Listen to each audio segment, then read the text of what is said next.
what would you tell yourself at 18, knowing what you know now? You investing, you doing this instead of this. Don't stop. Don't stop. That's it. Because I didn't stop.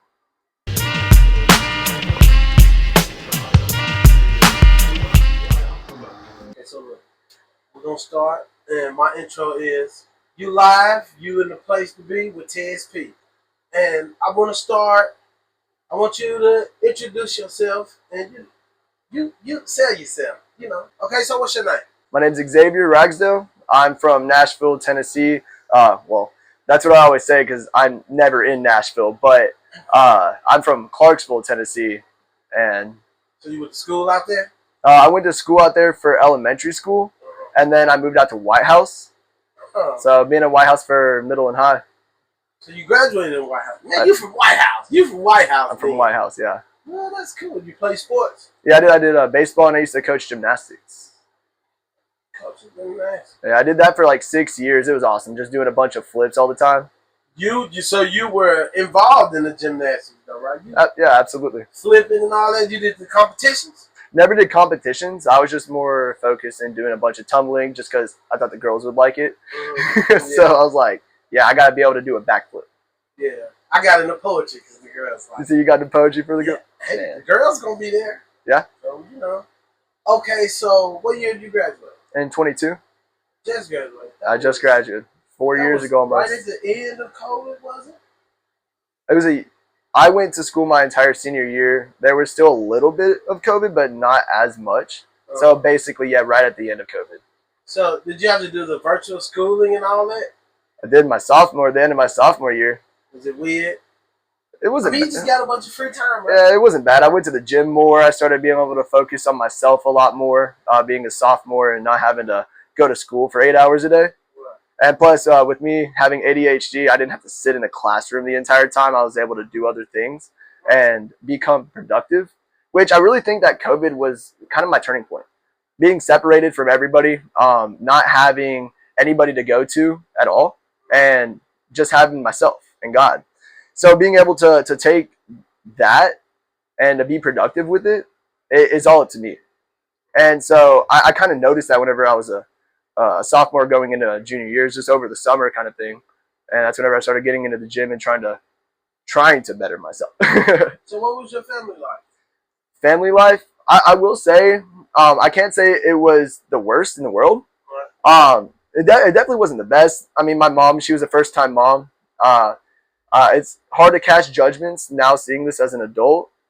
It is different. Also, I'm about to have a child in a month and a half, but I'm not going to be perfect. And expecting my mom not having a lot of life experience, being 19 whenever I was born, she had a lot of faults. She went through a lot. My dad left, so it's not really even talked about. But she struggled with a lot of stuff, and she took it out on me and my little sister. But that's also where my leadership qualities kind of started, because I was a little bit older. I was the oldest, and I had to take care of my sister whenever either my mom wasn't there. The man of the house. Had to. Yeah. Didn't have a choice. And it was really cool because a lot of the stuff that I thought was negative back then was really just making me turn into somebody I didn't know I needed to be. Right. And so it was really cool. Because the love that she had for us, it still overcame a lot of the bad, which is hard to as a child to see. But once you become an adult, you start to see, hey, it wasn't just bad. Mom also took us to the amusement park when she had $200 in her bank account because we haven't done anything in 2 years, or trying to save up 10% of her paycheck for a whole year so we can go to Florida. I never saw that because I was just ignorant. And so, yeah, exactly. And so I can't say it was bad. How is your relationship with mom now? It's amazing. Shout out to her. Shout out to her. And she married my dad that now adopted me. And he's amazing. He works. My mom's a stay-at-home mom. Now I have a little 7-year-old sister now. Yeah, and so she stays at home. She used to be a massage therapist, so running her own business. And so that everything was kind of on her. And now having it with my dad, it's really nice to see my mom pretty happy. Right. So how old were you when she met with him? I was in 5th grade. So I was like, I just moved back from Florida. I was in, I think I was like 11 or 12, and then he adopted me when I was 13 because my Did you like him? loved him. He was scared. He's 6 years younger than my mom, and so he was 14 whenever I was born. Oh, He was okay. 25 when he came into my life, and I was already like 11 years old, and he was like he went to like prison and stuff like that. He was really bad into drugs, and he was trying to turn his life around as he was getting with my mom. So a lot of it clashed together in the very beginning, and it was very, very rough because my mom and dad rushed things and got married within 6 months of the meeting. And so a lot of it in the beginning with my dad was tough, but he was there, which is cool. I had somebody. You know what I mean? That's half of it, just being there. Exactly. And he didn't understand that. He was scared to be there. He was doing all the right things on the outside that he thought, but all I needed was him to be there, and like be there Right. for me. Yeah, hands on, for sure, for sure. Okay, so what was life after high school? So I signed into the military whenever I was 17. Right after I was out of my senior year or out of my junior year. Sorry. And so I was 17 whenever I joined the National Guard Army, and it was just always a dream of mine. Plus, I wanted to get emancipated from them, from both my parents, just because it was a tough time, and I was also trying to do my own thing, and they never believed in me.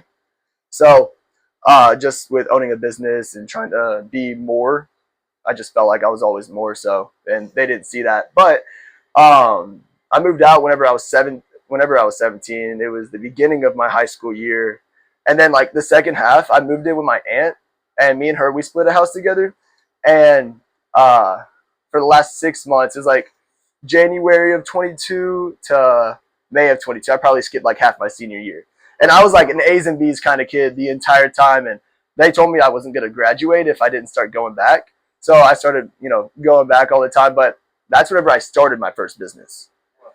That's why I wasn't. Right.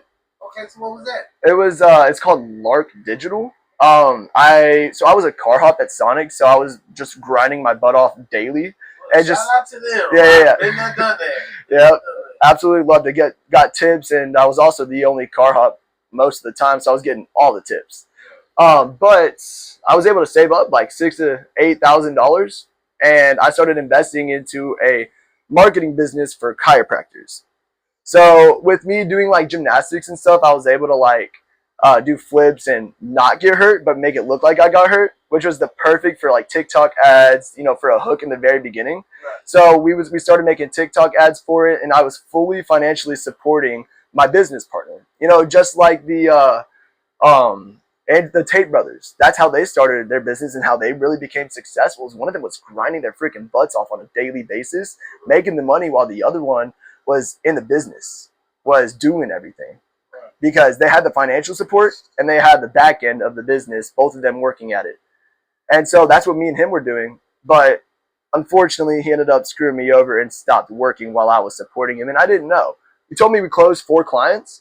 And at that point, I thought I was making like $10,000 a month. And I was like, this is going crazy. I don't need to go back to school. I don't even need to graduate, stuff like that. But yeah, it was a big. How did he screw you over? He lied. How did you find out? He lied, and I asked him about it. And that was it. He told me what happened, and I was like, dang. So I stopped talking to him for a while, and it sucked because he was my best friend. It's usually who hurts you. Yep. Yep. It is. Somebody comes. So you still got the first business? No. It failed, but I loved it because I failed with only investing $8,000 into a business rather than investing some people hundreds of thousands, or even worse, time. Because you can never get that back. You can always get money back, but time, that's precious. So what made you invest in them? Into him? Yeah. Just going to the gym all the time together, always talking about being successful. He helped me also see that there was a bigger picture too. Like I could be a millionaire, right? And that kind of helped me change my mindset a little bit to more. I have a bigger scale. Like instead of 30 years old, I want to be retired 25, right? I can do that. And he was all talk, no walk, but I was never no talk, no walk. I didn't even think about it. he got me to think about it. Man, you fell for the backing, man. You fell for the conversation. But it was worth it. Well, as long as you learn from the lesson. Yeah. It won't happen again. You live and you learn. That's what it's about. It happened again. Oh man. Oh, dude. Whenever I started my business doing door to door, I moved him from Nashville up to Lexington because that's where I started. It was Lexington, Kentucky. So I moved him up there to be with me so he could start doing this. And he was lying to me again because I just believed him in again because we had caught back up. He was telling me, he was like, bro, I really want to be in sales. And I was like, perfect. Let's do it. And I was like, what's the worst that could happen? But the worst that could happen was his not, you know what? It doesn't even matter. but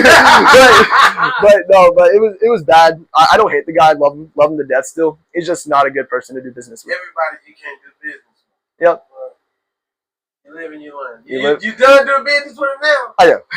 God, how much money you say you lost dealing with him specifically? I mean, really, whenever someone joins my business now, I don't lose a lot of money. I lose time.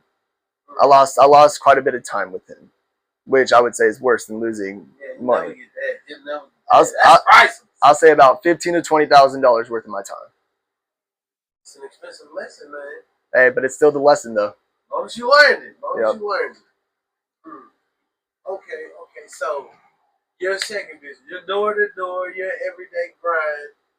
How did you get into it, and when did you know this was it? Oh, man, that is the best question you could have asked me. So,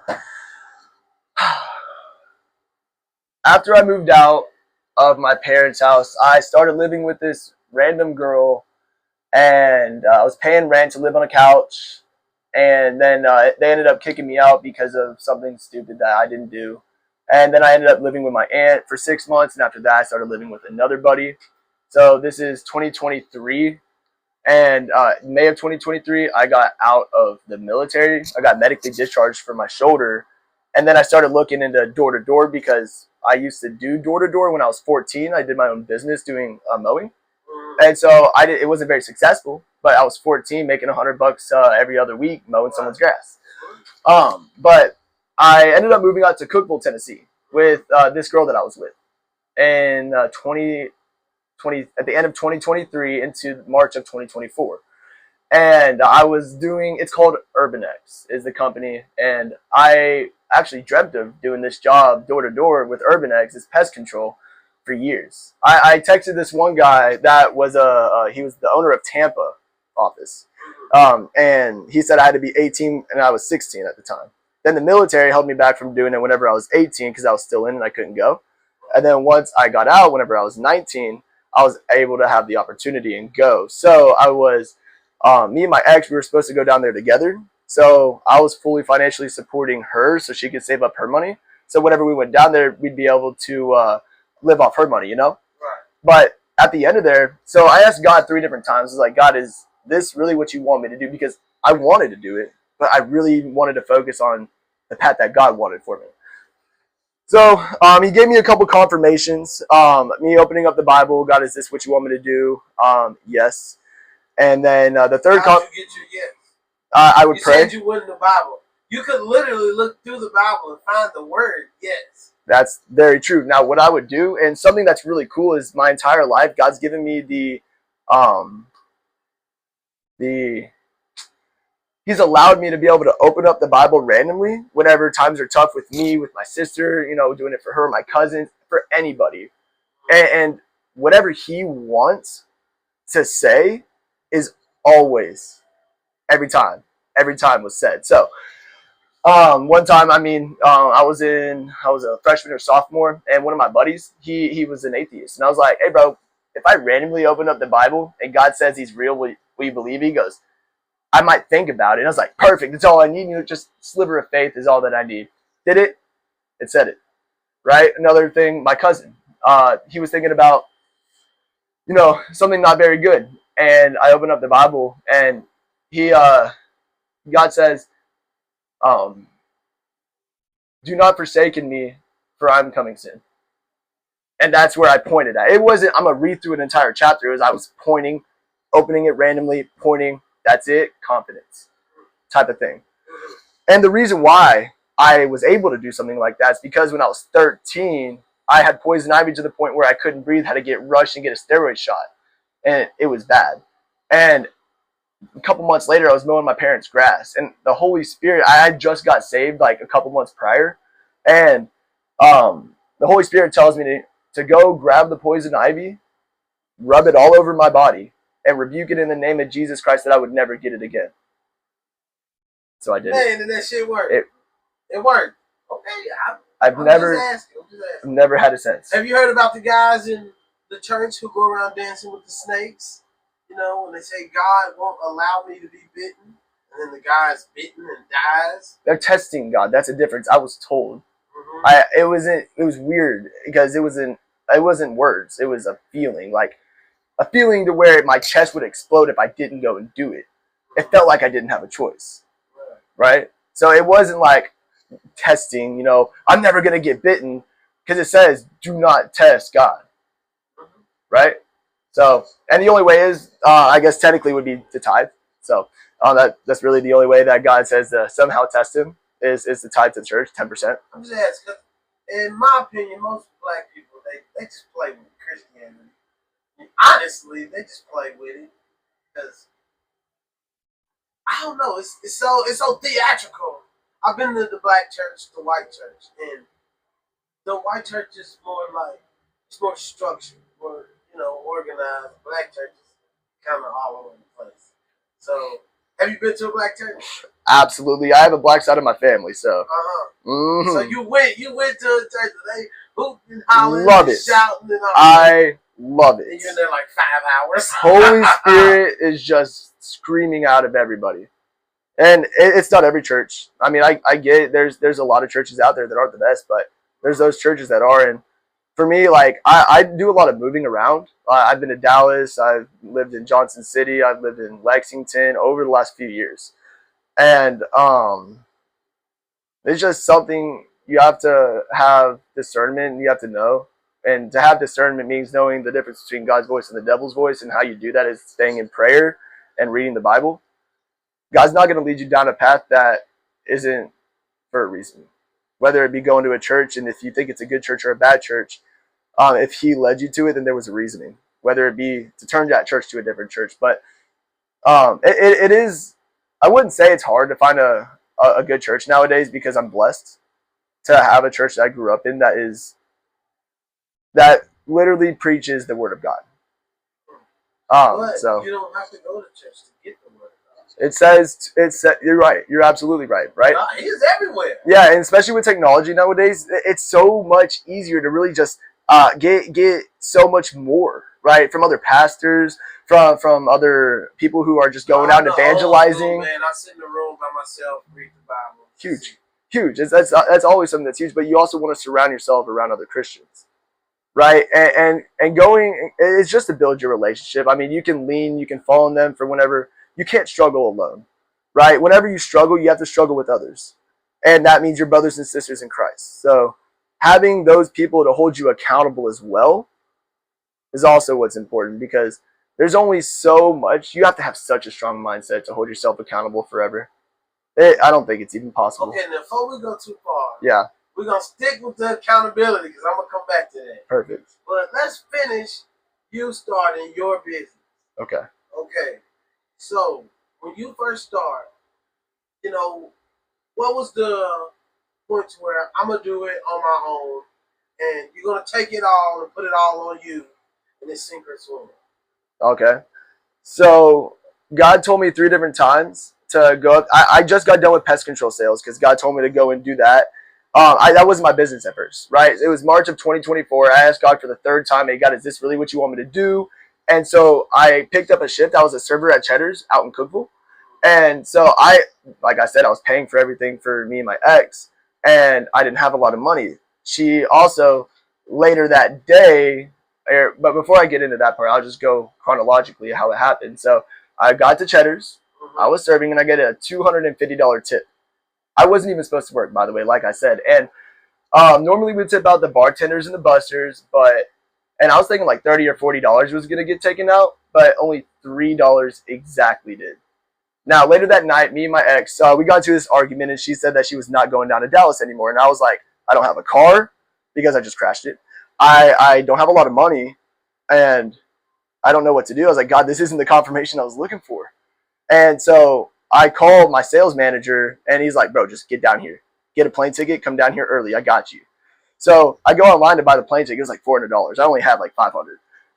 Random coupon got added on there. It made it $246.93. 7 cents away from the exact dollar amount that I got that day from the tip when I asked for the confirmation from God. I go down there. Man, it was tough. Dude, I thought I was going to crush it. Holy crap, I bageled all the time. And I was all happy, giggles, and rainbows down there because it was my dream. It was my absolute dream. And I was going through hell. I was eating eggs for almost breakfast, lunch, and dinner.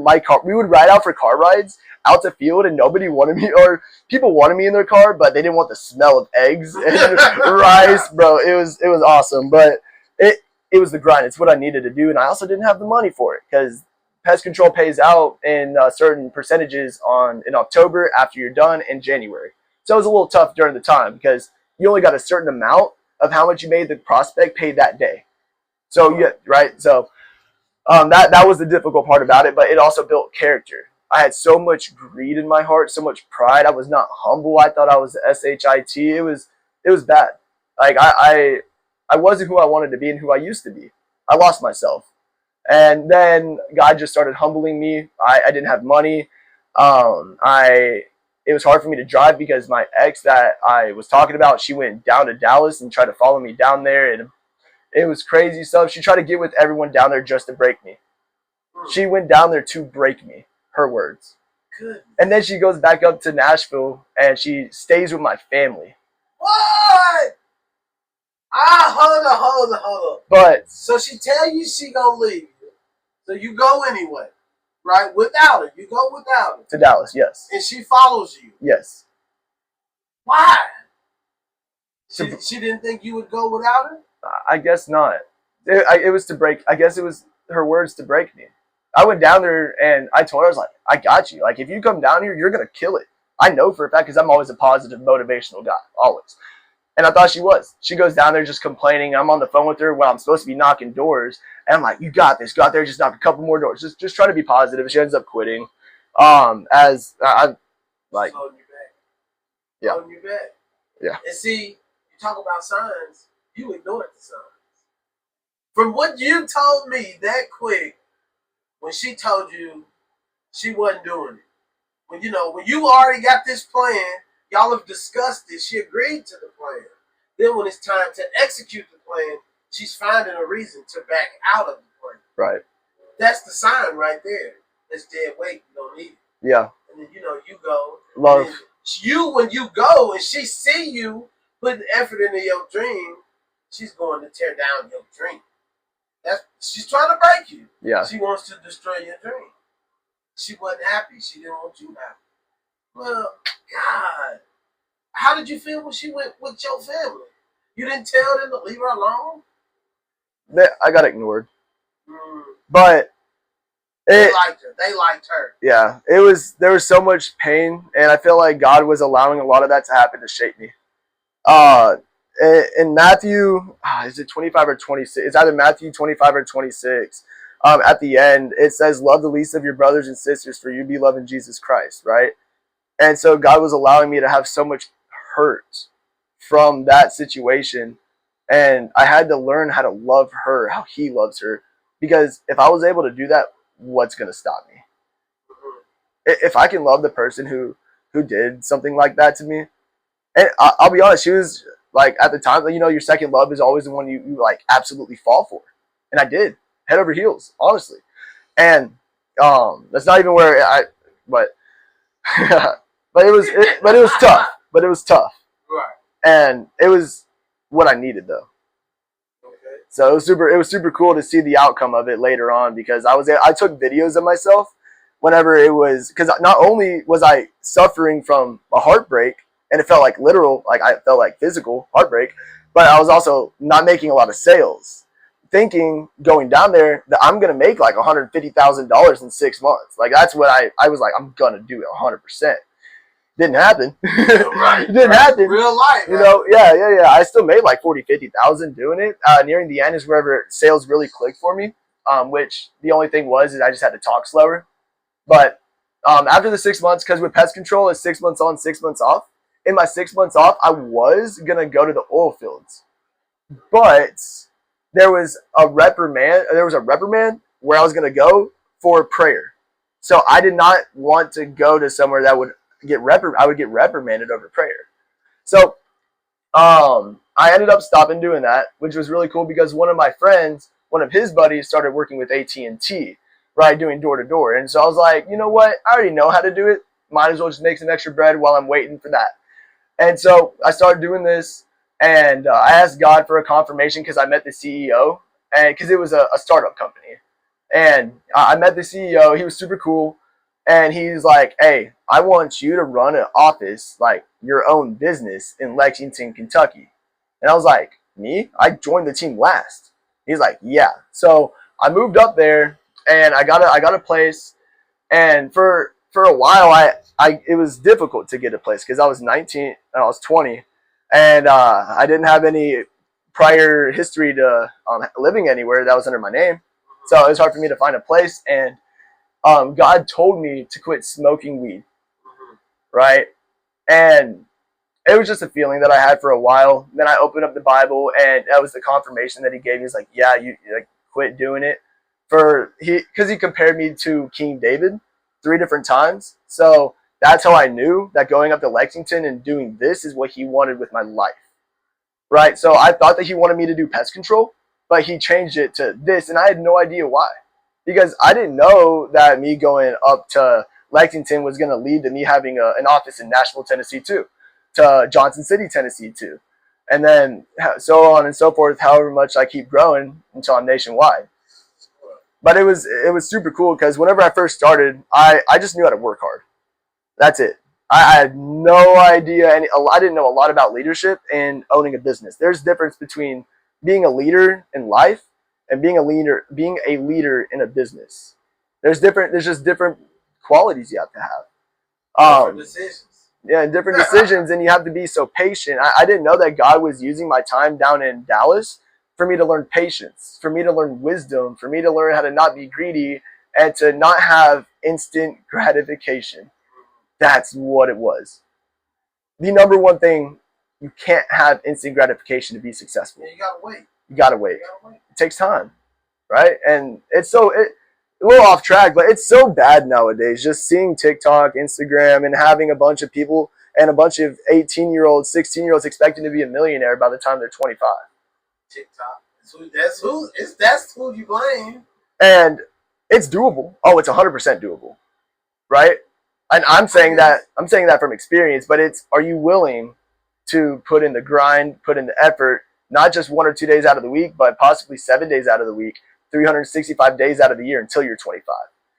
No days off. You can't. I mean, no days off. So whenever I started this, I was told that after I got 5 reps to hit 8 sales a week for 3 weeks straight, that I would be what's called a manager. We eventually changed it to what's called a director now. So that's what I'm gonna say. So whenever I say director, that's what it is. But I was like, that's pretty cool. Also, I'll make a passive income if I get reps, build a team, and then get reps to hit 8 sales a week. So I didn't have any sort of recruiting. I was just personally recruiting. Like whenever I was knocking doors, stuff like that.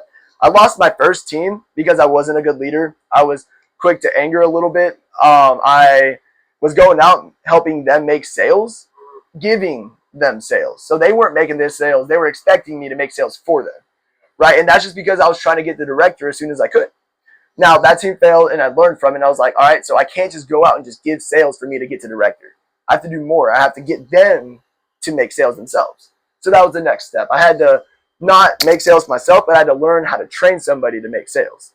So that was the next step. I was able to start doing that. And then wintertime hit. Doing door-to-door in the wintertime is not fun. I will tell you that. Yeah, because you said you were out even in the rain, right? In the rain, in the snow, and the ice. My first year doing door-to-door in the winter, it was tough.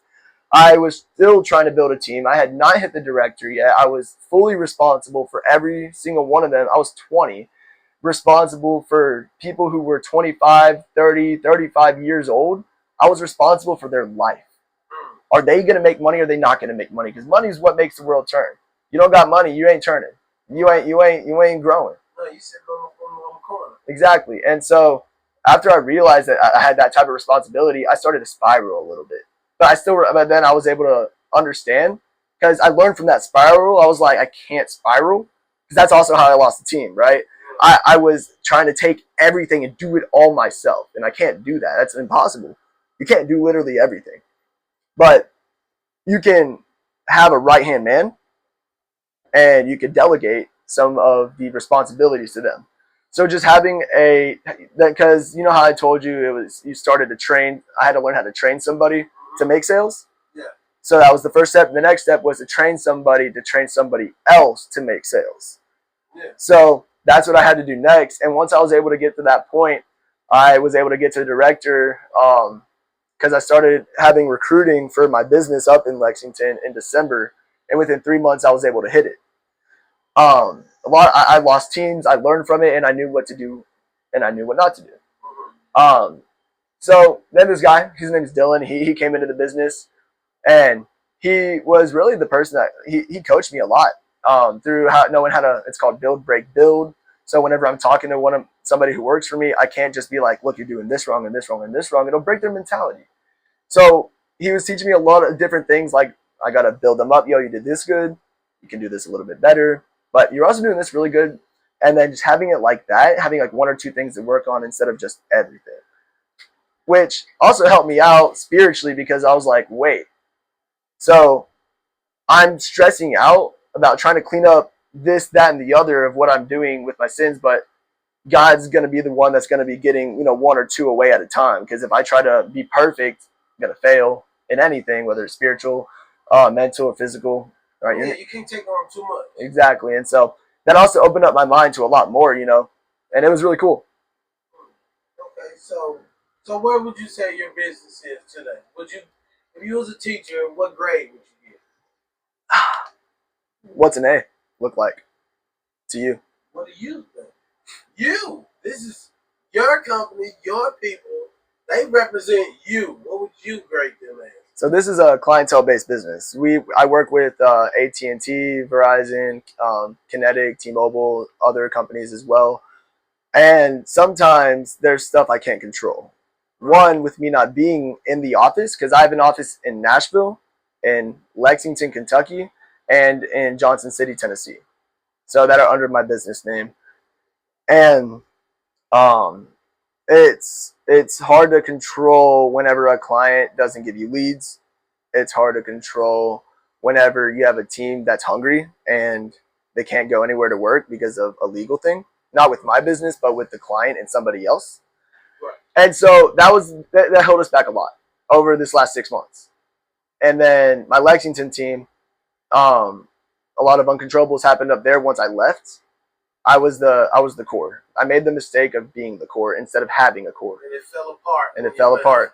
So I had to go back up there and train more people up there and give responsibilities to people who really weren't ready for it. I didn't give them enough time to train to be and the assistant director is what I call a position to where you're just leading your team. And there was no reps up there. As of right now, I really only have 3 reps in Lexington. I have 12 in Johnson City, and I just started my Nashville one. But it's sitting in a pretty all right place for where we're at. Just only having a business for a year and a half and just learning. But I'd say I'm at a D right now. Maybe even a D minus, especially to where I'm gonna be. Got room to improve. Yeah. Got a long way to go. I do, and I'm excited for it. Okay. So I saw something. If you were to sell your business right now, today, someone offered you $1 million, would you do it? $1 million to give up my business. I mean, give me $1 million, I'm gonna do so much more.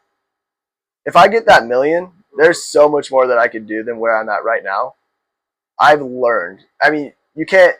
The amount of wisdom that I had, I would pay $1 million for that wisdom. So I would take $1 million, use the wisdom that I've had over the last 2.5 years I've been in sales, and I will be successful with that. I'm successful now, I'll say, to where I wanted to be whenever I was 18 if I looked at myself. and I would say I'm successful where I'm at, and it's gonna happen. Now that $1 million, that's just where it can go into investments. Because my dad's a general contractor, so he's gonna help me build. It's gonna be called Ragsdale Estate. I'm gonna do trailer lots, so that $1 million will just support that, and I'll break even. Into that. Trailer lots.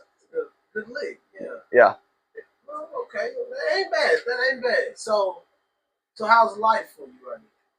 It's tough. It's really tough, actually. Me and my fiance, we moved to Johnson City from Lexington. She was pregnant, and it's because she was working for me, franchised out. Was she had a business, and she failed because she got pregnant, and she ended up becoming my admin, right? So she had her own business, and that's where my Nashville team came from. And she had an apartment out here. So once she got pregnant, she wasn't working anymore. Well, she's working for me, but she's doing all my interviews. It was an extra bill, right? An extra $1,500 a month. While I also had an $1,850 a month apartment up in Lexington that nobody was living at, so that's all on me.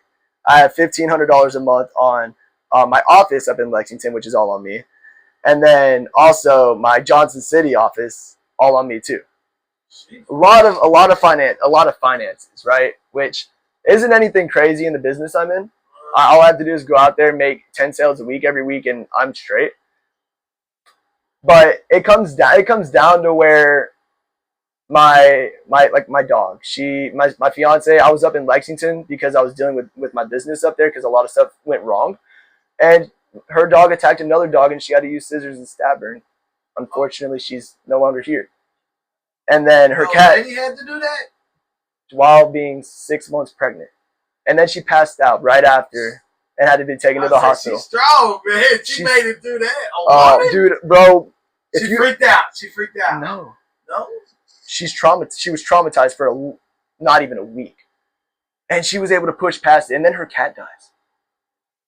And then while everything with the dog happened, I was up in Lexington, Kentucky. I couldn't do a thing.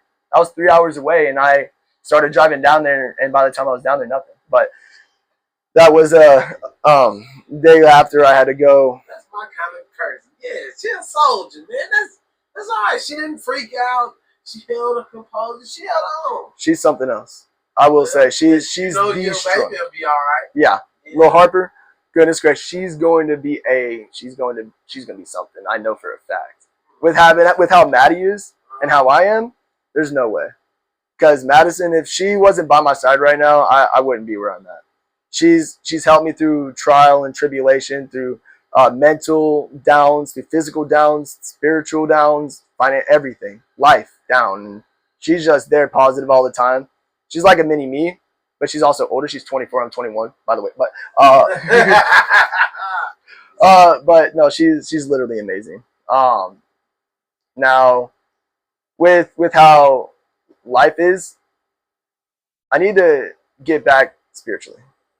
I've been running away for like a month and a half, 2 months now because my life has been really tough. I've just been running away, and I haven't been running to God whenever it was tough, and it's something that's just so stupid. But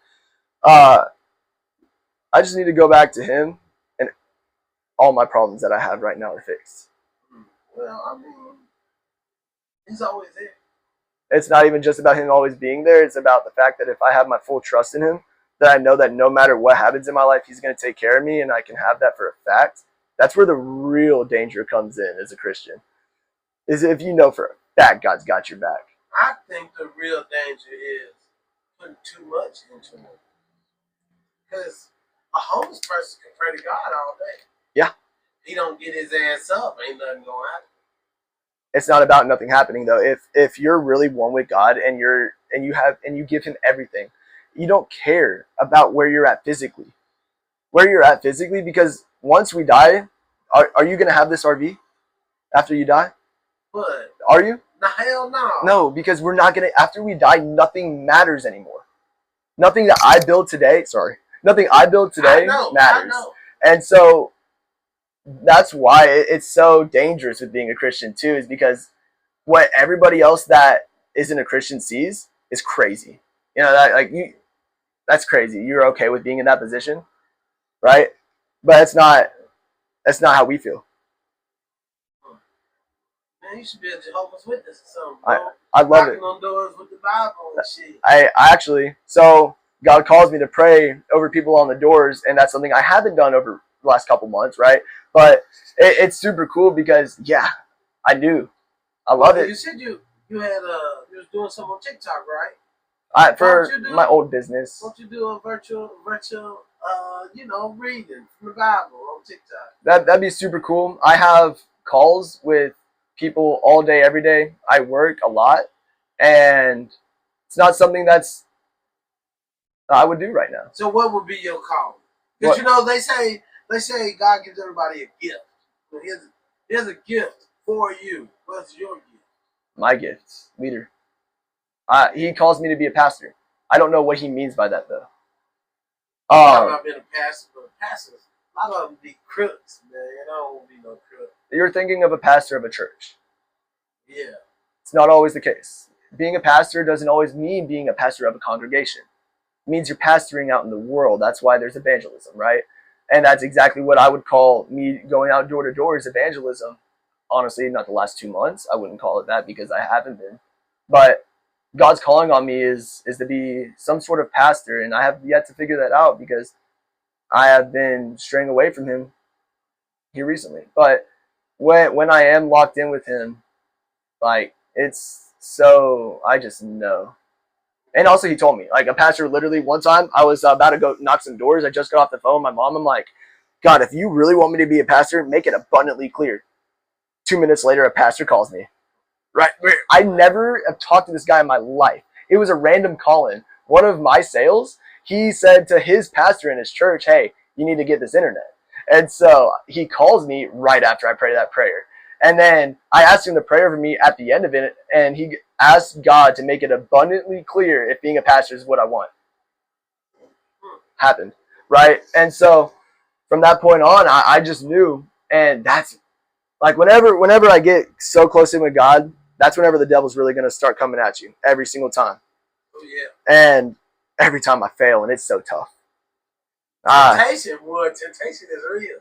It's so tough. And but even succumbing to temptation, God stood up for you, man. Yeah. He forgives all. Yeah. He forgives all. And you're only human. Only human. So, none of us are perfect. Yeah, and that's a cool thing that you say that. I really like that you said that because a lot of people who are, I would say, lukewarm Christians, or even people who aren't lukewarm Christians, just are Christians themselves. You need to know the difference between condemnation and conviction. Condemnation comes from the devil. Conviction comes from God. Right? If you're condemning yourself and you're just hating yourself for something that you're doing and you know it's a sin, it's because, hey, I know that God doesn't want me to do this, but you don't change anything. Right? You're just putting yourself in a cycle you don't want to be in.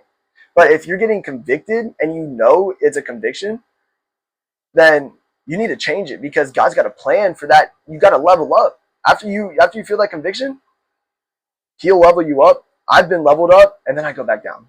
Right? It's just a cycle that it is. And over the last 2 weeks, I will say, has been completely different, and it's been super super cool. Which I'm super glad I'm able to have this while we're doing this right now. Yeah. So, but yeah. Okay, cool. Look, have you been watching the news, man? You see the Chud the Builder guy on the news? I don't watch the news. I really don't. You don't see the guy online? You haven't seen it. You haven't seen the guy who shot somebody at the courthouse in Clarksville. In Clarksville, I think that sounds familiar. With the mustache, going around calling people niggers and whatnot. Really? Yeah, come on, man. You done heard it. You ain't heard about this. You ain't seen this guy. I'm not really on social media a whole lot. Okay, so look, I'm gonna break it down short, clip it for you. It's a guy from Clarksville. His online name was Chud the Builder. And he'd go around with the mustache. Pretty funny. He started in Walmart, Clarksville, in the parking lot, phone on the selfie stick. He walks up to this black dude. And he said, look at that nigger. Look at him. And he's talking to the phone. And he said, oh, what, you gonna get mad? Well, don't be chipping out on me. don't go crazy or nothing. He was like, oh, of course, yeah, just gonna keep acting like a nigger, of course. So he goes around doing this all over the city. And he goes downtown and he does it. He makes some guy. And he's going around doing it online, flashing his gun, antagonizing people.